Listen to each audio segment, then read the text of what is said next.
Along the vibrantly colourful and noisy streets of Lucknow, we met Nirupa. Like many Westerners, she came to India in her youth, searching for spiritual truth.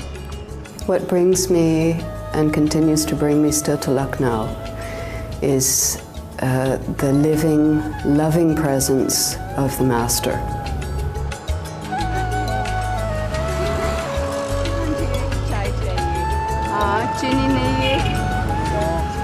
Outside Satsang Bhavan, the building in which Papaji gave daily spiritual discourses, Nirupa stops for a glass of steaming hot spiced tea from the local chai bala. He's been providing this welcome service to many who've travelled here over the years, and is himself rumoured to be in an elevated spiritual state.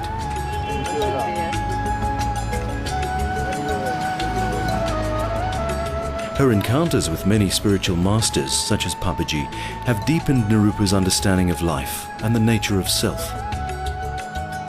Although she follows the teachings of another guru, Nirupa regularly comes to visit Satsang Bhavan. Away from the crowded streets, she finds a little time and space here for quiet reflection and contemplation in this tranquil haven. She recalls how Papaji encouraged seekers to call off the spiritual search and to recognize freedom in this moment. The problem is, from birth, we're taught or filled up with ideas that how we have to be, how we are. We're filled up that it's a struggle. And being with a master is emptying it all out and realizing that actually we have always been and are always pure. And we have to just be without all these ideas and concepts. And this is another trap. Through illuminating personal exchanges with devotees, Papaji shattered concepts about both freedom and bondage. You should be out of both these traps, neither of bondage nor of freedom. Because this is a concept. Bondage was a concept. Now, concept of freedom. Get rid of both these concepts. Then, where are you?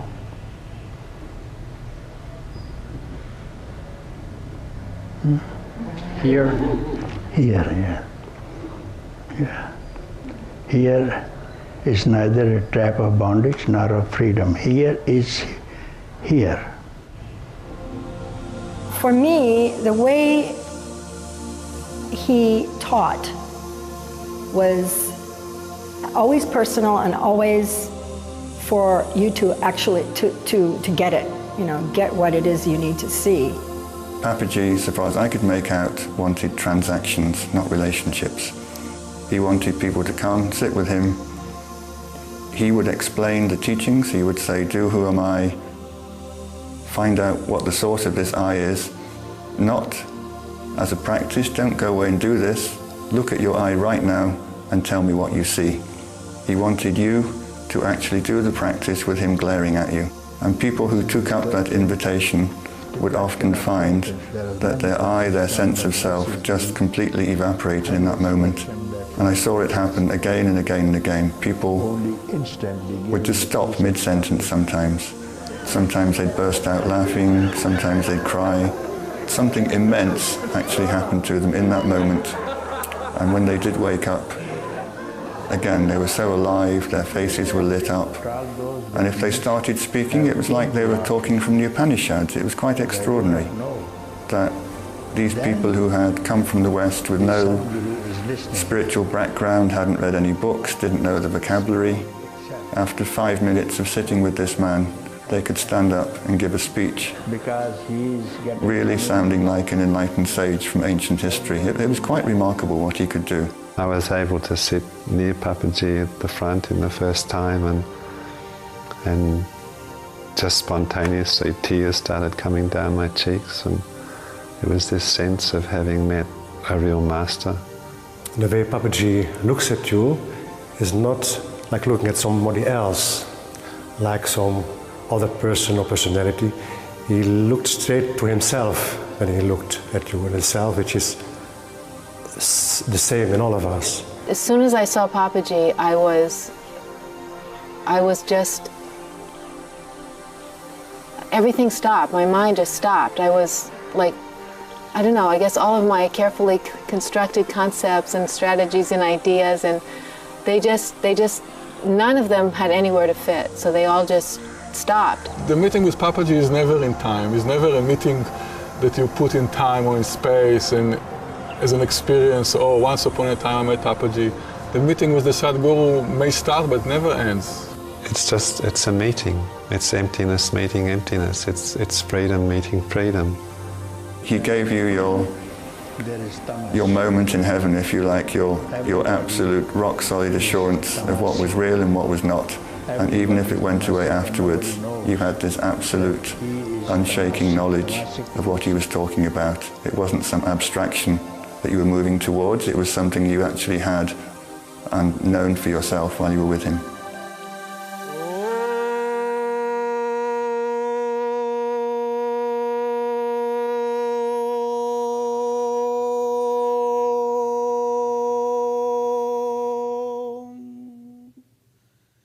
Bhargo devasya dhimahi dhiyo yo nah prachodayat.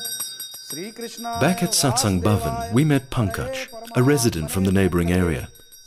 Although Papaji never prescribed traditional forms of religious practices, Pankaj comes here daily to perform a Hindu ritual to the portrait of his master as an act of gratitude.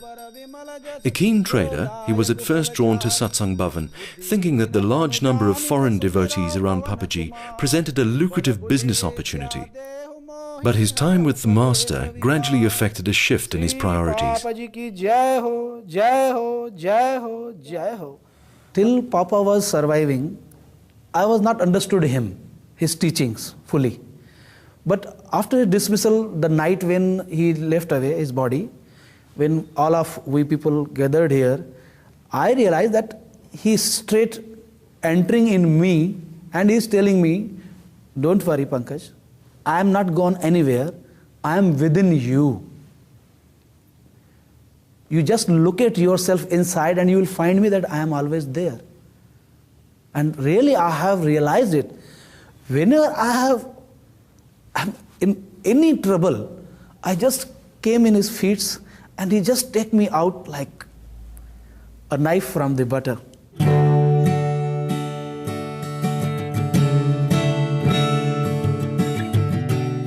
Gunnar, another follower at the house, has his own way of expressing his devotion to Papaji.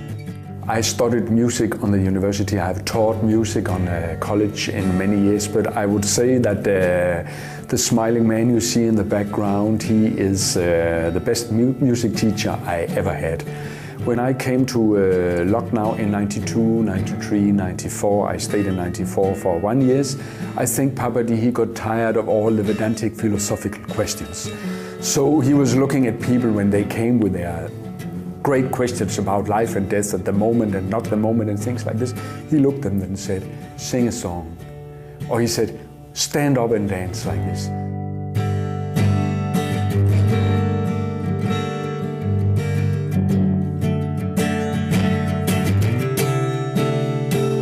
He made people happy and they stayed happy. He was a jovial extrovert, full of beans, full of life character who absolutely radiated joy.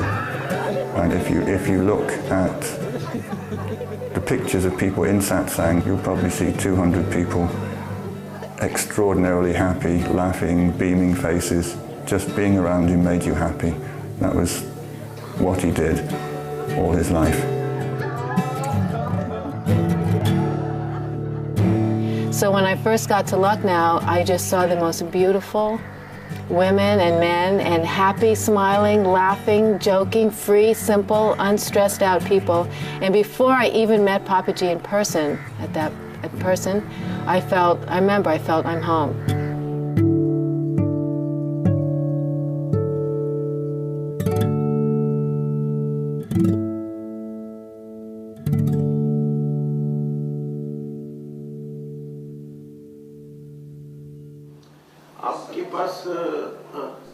Om Prakash Sayal was one of Papaji's earliest devotees and met him during a chance encounter on a railway platform in 1969.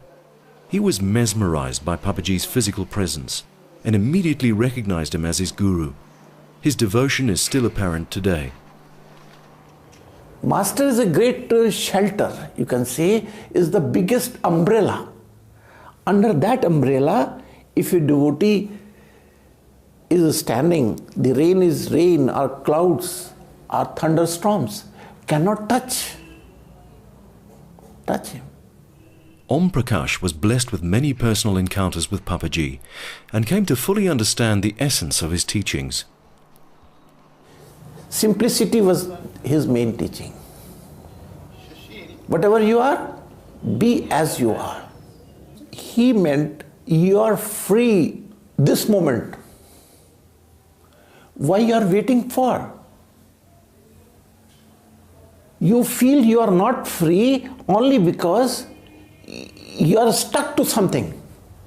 Your mind is stuck to something. Unless I get this, I'm not going to be satisfied. Stuck to material world. Beyond material world, astral world. If you drop all your likings, then you are free. Right now, right this moment.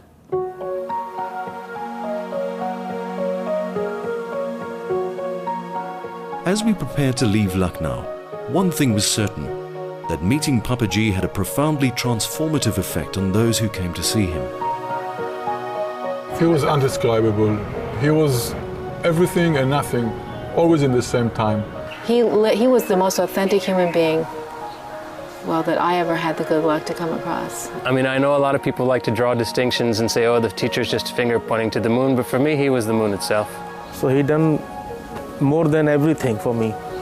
For me, it was so simple, so ordinary, and this was the greatest miracle, his vast emptiness. When you meet Papaji, he will relief chamber, full you become light. He just so deeply reorganized everything. Incredible, incredible, incredible, incredible, incredible.